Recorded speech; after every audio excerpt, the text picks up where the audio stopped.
English dude, the English. I get the same comments over and over again. Over and over and over and over and over again. Guys, RAM doesn't matter. I mean processor and graphics card the most important thing. Please guys, stop saying this like 8 GB RAM not low end, because it's...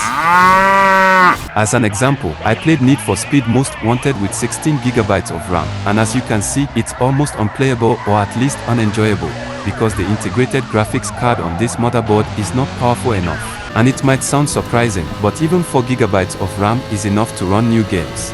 Yes, even Cyberpunk 2077 runs on it. So, if you have a strong graphics card, not having much RAM isn't a problem.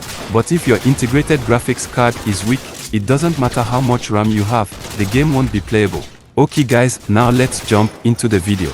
Darkest of Days. Look at that.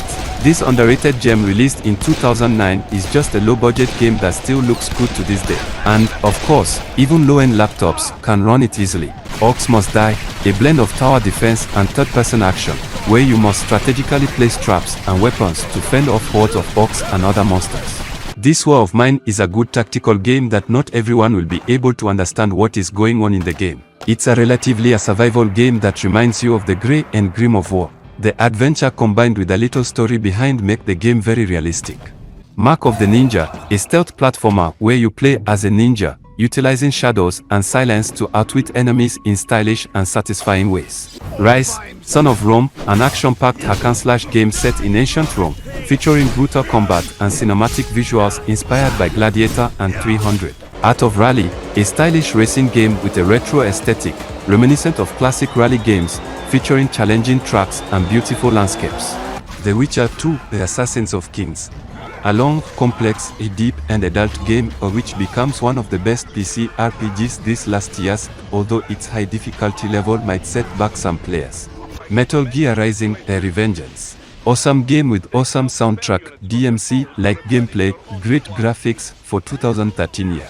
I love this game. Medal of Honor: Airborne. This game is perfect. I am a World War II geek and a snob about the games. I always botch the landing, but I love it. It is a great game. L.A. Noire. This is game absolutely amazing. It has a well-written story and narrative. The story is phenomenal and extremely engaging. The best thing about the game is the setting, because it adds a great vibe to the game. Just Cause 2. Just Cause 2 sets a new standard in the sandbox genre and will be difficult to top due to its incredible graphics, the expansive world, and extremely fun gameplay.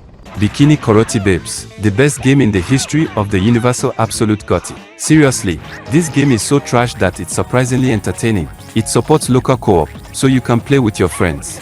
Alan Wake. Alan Wake is a psychological action thriller, a unique new take in the world of gaming.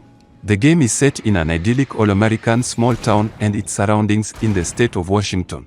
Watchman, the end is nigh. If you were looking for a game to help time pass, look no further. Watchman has a great combat system, good-looking graphics, and a short story. Gears of War. Even after all these years, Gears of War is still relevant and playable, as it aged really well. When it arrived, it was an incredible game, but for folks that still haven't played it, try it, it is still interesting and engaging. Call of Duty: Black Ops 2. Single player is unique to the COD games with the inclusion of an actually good story with critical player choices and engaging gunplay. Doom 3. A great game even after a decade, it's a timeless masterpiece. If you're looking for adrenaline adventure with tons of violence, gore and exploration. The story isn't good, but the game sure is, and for a cheap price of just $10 it's worth it. The Bureau: XCOM Declassified. The story is interesting and entertaining and works perfectly as a sequel to the XCOM games. The only aspect that you may complain about is the gameplay that has a few bugs, but you should at least check it out. Sniper: Ghost Warrior. This game is awesome. The single player is a lot of fun but kind of short. I think you could beat it in about 4 to 5 hours. Mirror's Edge. This is such a great game with superb production values. Got tons of action and excitement. Keeps you wanting to push on until the end. Max Payne 3. Great game with a good plot and fun action. You get to play a far-bold American hero with a drinking addiction who is capable of taking. LA Street Racing. Many arcade racing games like Need for Speed feel unrealistic when driving, but in LA Street Racing the physics is relatively detailed. It's between arcade and simulation. 7554 is a first-person shooter set during the Vietnam War, offering a gritty and immersive experience reminiscent of classic war games. Sniper Elite is Nazi Zombie Army. An absolute superb game with great graphics, great gameplay, and a great single-player experience. Mafia 2. If you're looking for a game with a strong story and a great shooter component, don't think twice about buying it. Life is Strange. I'm really surprised on how good this game was. You can feel the character, and Square Enix did a good job with that. Easily one of the best episodic game created. The Forest. The Forest is an awkward open-world survival game. It's thrilling to play because of the intense atmosphere. Stranded Deep. Assume the role of a plane crash survivor stranded somewhere in the Pacific Ocean. Come face to face with life-threatening scenarios that will result in a different experience each time you play. Alien vs Predator. Way scarier than the original. The graphics are great and the music and sound effects make for a very enjoyable if not nail-biting. Battlefield: Bad Company 2. A decent single-player game but a little on the short side and not much plot. Multiplayer is a blast, a superb alternative to Black Ops. Burnout Paradise. This game is pure fun. It's a do whatever you want to do game. If you have to drive all the way back, have fun doing it. Dying Light. The story is strong compared to Dead Island, the parkour matches and sometimes is even better than Mirror Edges.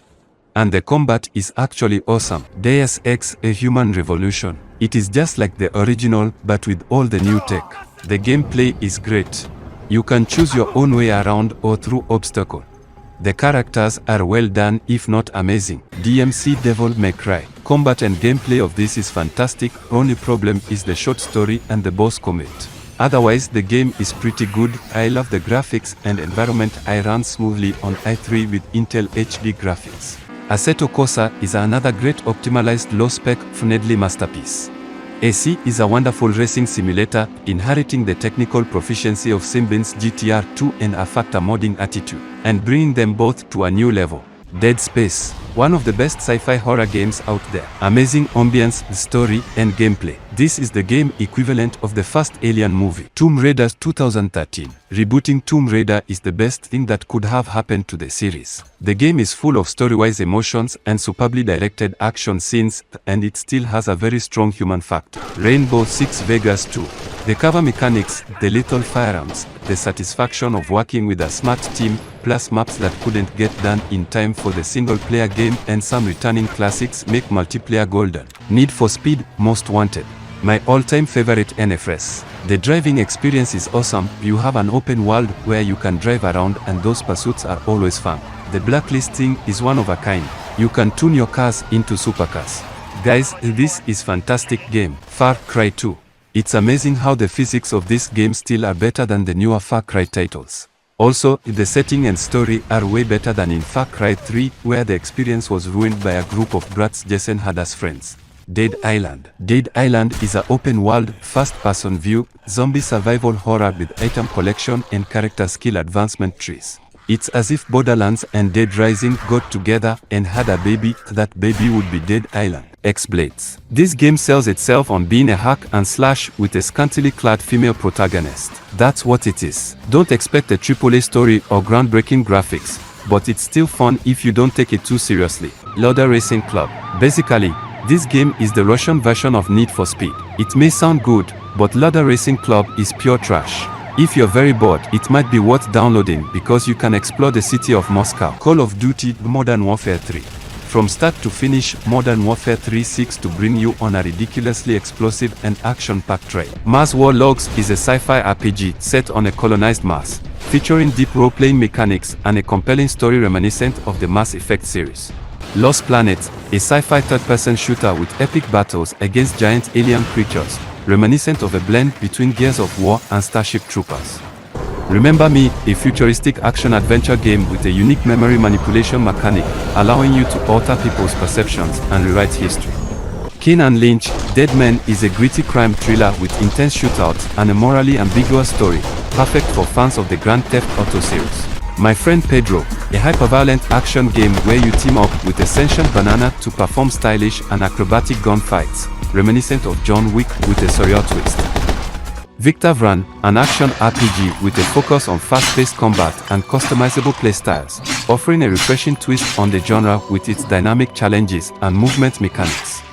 Super Kinky, an absurd and humorous puzzle platformer where you play as a rubber chicken trying to escape from a mad scientist's laboratory, filled with bizarre contraptions and wacky challenges. X-Men Origins Wolverine is a brutal hack-and-slash game featuring everyone's favorite mutant, delivering satisfying combat and epic boss battles. The Saboteur, become a resistance fighter in Nazi-occupied Paris, using stealth and guerrilla tactics to liberate the city from oppression. Ghostbusters, the video game, is a third-person action game that captures the spirit of the beloved film franchise, providing a nostalgic and entertaining experience for fans. Europa Universalis 4 is a grand strategy game that lets players rewrite history through diplomacy, war, and exploration, offering deep gameplay similar to the Civilization series. Apotheon is a Greek mythology-inspired action platformer with stunning art and challenging gameplay, reminiscent of classics like Metroid and Castlevania. Ninja Blade 2009, a fast-paced action game where you play as a ninja battling against mutated creatures in a modern-day Tokyo, similar to the Ninja Gaiden series. Freedom Fighters, a third-person shooter where you lead a resistance movement against a foreign invasion in an alternate history version of New York City, similar to the Red Faction series. Blood 2: The Chosen, a first-person shooter with horror elements, where you play as a vampire battling against other supernatural creatures in a dark and gritty world. Infernal, a third-person shooter with supernatural elements, where you play as a fallen angel fighting against demonic forces in a modern-day setting. Alien Rage is a sci-fi first-person shooter that pits players against hordes of relentless aliens, offering intense gunplay reminiscent of classic shooters like Doom. Cross Racing Championship 2005. This is a perfect mix between sim and arcade. You get realistic movement of the vehicle, but it isn't as precise as in some hardcore sims and doesn't require a will to play. It looks very good for its age. Fear 2 Project Origin is almost exactly as we wanted it to be, scary and entertaining. Thank you Monolith for sticking close to the prequel and not trying to freshen up the series with fancy new ideas. Torchlight 2. This is the game we have all dreamed during these years to succeed Diablo 2. In the future it will be seen as a true legend, a classic, on the same level as Half-Life, Kotea 1, Civilization 1 and Grim Fandango. BioShock Infinite.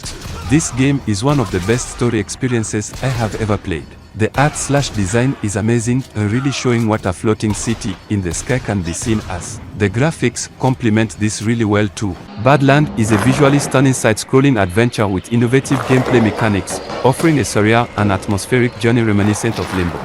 Dream 4 Chapters is a story-driven adventure game with complex characters and branching narratives, perfect for fans of narrative-focused games like The Walking Dead. Syndicate. This game is honestly fantastic. It has a story to keep you pulled in, tight controls, an amazing soundtrack done by Skrillex, Nero, Flax Pavilion, and Digitalism. Sniper Ghost Warrior 2. Sniper Ghost Warrior 2 was a much better game than the first one. I thought the levels were very good, and the gameplay was excellent. There is one thing I would pick holes in the game, especially if you try it on hard. Prince of Persia: The Forgotten Sands. This is a very good Prince of Persia game. There's puzzles, bosses, great combat system. Prototype 2. It's very similar to the first game with a few improvements. If you did not like the first game, do not bother with this one. Invasion. I don't care if the mechanics resemble the game Gears of War. I have played Gears of War before and I loved it. Murdered, Sole Suspect. This game has something new, something different for once. You get to control a dead detective ghost that's trying to solve his murder and others who were killed. It is creepy/horror, but without jump scares, which is great. Honestly, I don't know why this game is so underrated. Wanted Weapons of Fate, a third-person shooter based on the Wanted film franchise, featuring intense gunplay and bullet-curving mechanics. Shift 2 Unleashed. Shift 2 Unleashed is a great racing game, with some nice touches like the helmet cam or the presence of rubber on the tracks. Overall, the air is excellent, and that's nice. Recommended for all the racing fans out there. Hope you enjoyed this video. Don't forget to leave a like, subscribe, turn on the bell and share with your friends. It really means a lot. Thanks.